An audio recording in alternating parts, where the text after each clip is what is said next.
being now, then we're going to meet Gordon and Sue on the other side. Right. Okay. All right. Door-to-door welfare checks, courtesy of the Red Cross. It's been a long, cold, dark week for villages like High Newton in Cumbria. That was still working, it was charged up, so I just carried that around like Florence Nightingale.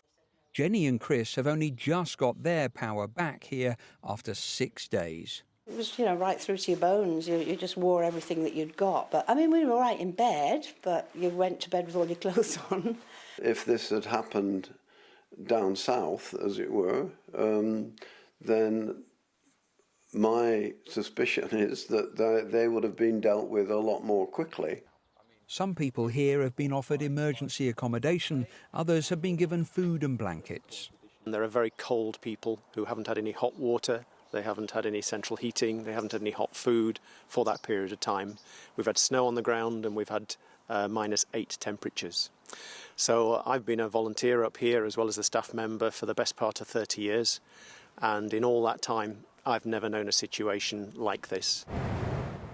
Storm Arwen's devastating high winds, coupled with a deep chill, hit the north of England, North Wales and eastern Scotland the hardest.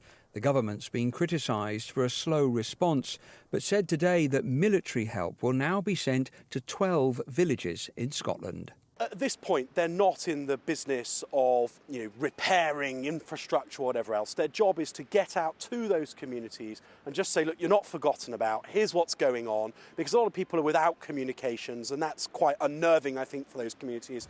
The people behind the power lines say most repairs will be done by the weekend, but are aware of future challenges to come.